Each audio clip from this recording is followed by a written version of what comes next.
प्रिय मित्रों, सबको जय मसीह की। आज मैं आपको बाइबल की एक बहुत ही प्रेरणादायक कहानी सुनाने जा रहा हूँ। यह कहानी मरकुस के सुसमाचार अध्याय 10 में मिलता है। यह कहानी एक अंधे भिखारी बरतिमाई की है, जिसका जीवन यीशु मसीह से मिलने के बाद पूरी तरह से बदल गया। यह कहानी हमें विश्वास, करुणा और यीशु की चंगाई की शक्ति के बारे में एक गहरा संदेश देती है।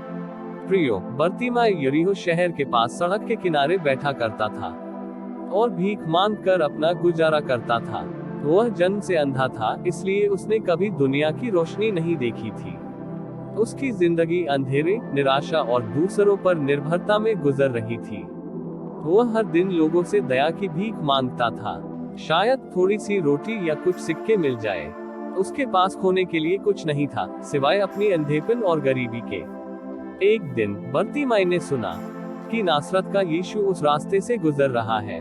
यीशु के बारे में उसने बहुत कुछ सुना था कि वह बीमारों को चंगा करता है, दुष्ट आत्माओं को निकालता है और लोगों को परमेश्वर के राज्य के बारे में सिखाता है।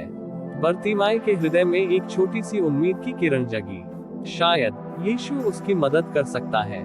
जब यीशु और उसके शिष्य करीब आने लगे, तो बरतिमाई ने जोर से चिल्लाना शुरू कर दिया, हे दाऊद के पुत्र यीशु, मुझ पर दया कर। दाऊद का पुत्र एक उपाधि थी जो मसीहा यानी प्रतिज्ञा किए गए उद्धारकर्ता के लिए इस्तेमाल होती थी। बरतिमाई ने यीशु को पहचान लिया था कि वह कोई साधारण व्यक्ति नहीं है। भीड़ में से कई लोगों ने उसे डांटा और चुप रहने को कहा। उन्हें लगा कि एक अंधे भिखारी को यीशु को परेशान करने का कोई हक नहीं है। शायद वे यीशु के महत्वपूर्ण काम में बाधा नहीं डालना चाहते थे, लेकिन बरतिमाई ने उनकी बातों पर ध्यान नहीं दिया। उसकी उम्मीद बहुत बड़ी थी और वह इस मौके को खोना नहीं चाहता था। उसने और भी जोर से चिल्लाना शुरू कर दिया, हे दाऊद के पुत्र, मुझ पर दया कर। यीशु ने उसकी आवाज सुनी। भीड़ के शोरगुल के बीच भी यीशु ने उस अकेले जरूरतमंद भिखारी की पुकार को सुना। वह रुक गया और कहा, उसे बुलाओ। यह सुनकर भीड़ का रवैया तुरंत बदल गया। जिन लोगों ने अभी अभी बरतिमाई को चुप रहने के लिए कहा था, वे अब उसे यीशु के पास लाने के लिए उत्सुक थे। उन्होंने उससे कहा, धैर्य बांध, उठ, वह तुझे बुला रहा है। बरतिमाई ने अपना लबादा फेंका, जो शायद उसकी एकमात्र संपत्ति थी, और वह उछलकर खड़ा हो गया और यीशु के पास चला गया। उसकी आंखों में भले ही रोशनी नहीं थी, लेकिन उसके हृदय में एक अटूट विश्वास था। जब बरतिमाई यीशु के सामने आया, तो यीशु ने उससे पूछा, तू क्या चाहता है कि मैं तेरे लिए करूं? यीशु का यह सवाल बहुत महत्वपूर्ण है।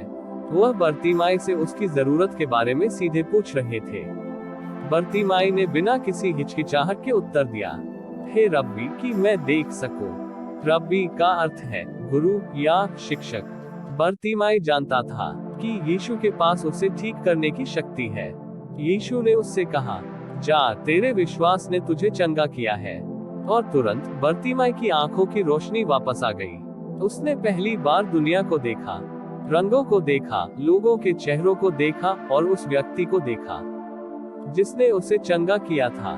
बरतिमाई का जीवन पूरी तरह से बदल गया। अब वह अंधा और भिखारी नहीं रहा। उसने रोशनी पाई थी, न केवल शारीरिक रूप से बल्कि आध्यात्मिक रूप से भी। उसकी निराशा आशा में बदल गई थी और उसकी निर्भरता स्वतंत्रता में बदल गई थी। इस चमत्कार के बाद बरतिमाई ने क्या किया? मरकुस 10:52 के अंतिम भाग में लिखा है, और वह तुरंत देखने लगा और मार्ग में यीशु के पीछे हो लिया। बरतिमाई ने यीशु का अनुयायी बनने का फैसला किया। उसने उस व्यक्ति का पीछा किया जिसने उसे नई जिंदगी दी थी। मित्रों, बरतिमाई की कहानी हमें उम्मीद और प्रेरणा देती है। चाहे हमारी जिंदगी में कितना भी अंधकार क्यों ना हो, अगर हम विश्वास के साथ यीशु को पुकारें, तो वह हमारी रोशनी बन सकता है। वह हमारी शारीरिक, भावनात्मक और आध्यात्मिक अंधेपन को दूर कर सकता है और हमें एक नई जिंदगी दे सकता है। हमें बस उस पर विश्वास करने और उसका अनुसरण करने की आवश्यकता है। मित्रों, बरतिमाई की कहानी आपको कैसी लगी? नीचे कमेंट में जरूर बताएं। कहानी पसंद आए हो तो इसे लाइक और शेयर करना न भूलें। परमेश्वर आप सबको आशीष दे। आमीन।